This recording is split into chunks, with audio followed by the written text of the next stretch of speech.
वाशिम जिल्ह्यातील इंधन पुरवठा सुरळीत, नागरिकांनी आवश्यक तेवढेच इंधन घ्यावं, जिल्हाधिकारी योगेश कुंभेजकर यांचं आवाहन. वाशिम जिल्ह्यातील सर्वच पेट्रोल पंपावर इंधन खरेदीसाठी नागरिकांच्या मोठ्या रांगा दिसून येत आहेत.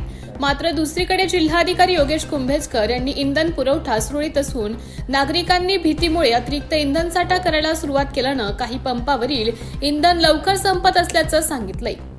जिल्हा प्रशासनानं पेट्रोल पंप चालकांची बैठक घेतली असून इंधन पुरवठा करणाऱ्या कंपन्यांशी देखील चर्चा केली आहे. नागरिकांनी इंधनाचा अतिरिक्त साठा न करता आवश्यक तेवढंच इंधन वापरावं असं आवाहन जिल्हाधिकारी योगेश कुंभेजकर यांच्याकडून करण्यात आलं आहे.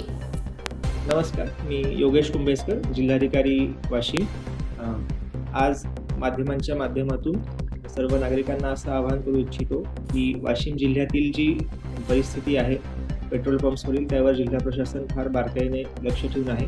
आज जिल्हाधिकारी कार्यालयात देखील सर्व पेट्रोल पंप धारकांसोबत प्रशासनाची बैठक झाली. दैनंदिन याचा आढावा देखील घेण्यात येत आहे.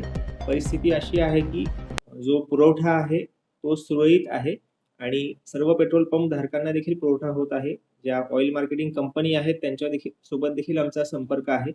मात्र काही ठिकाणी नागरिक काही थोड्या अफवांच्या कारणांमुळे खूप जास्त प्रमाणामध्ये पेट्रोल किंवा डिझेल घेण्याचा कल जो दिसून येत आहे, त्यामुळं काही ठिकाणी थोडी पंपांवर कमी उपलब्धता असणं अशी परिस्थिती झाल्याचं दिसून येतं. सर्वांना हेच आवाहन आहे की तुम्हाला जेवढी गरज असेल तेवढे पेट्रोल डिझेल आपण घ्यावं, जेणेकरून जो आपला सुरळीत पुरवठा आहे त्या माध्यमातून जिल्ह्याची जी दैनंदिन गरज आहे ती पूर्ण होईल आणि कुठेही अनावश्यकरित्या काही अशी टंचाईची परिस्थिती निर्माण होणार नाही.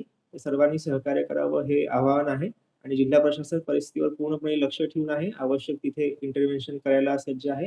हे देखील मी या निमित्ताने सर्वांना निदर्शनास आणून देऊ इच्छितो. धन्यवाद.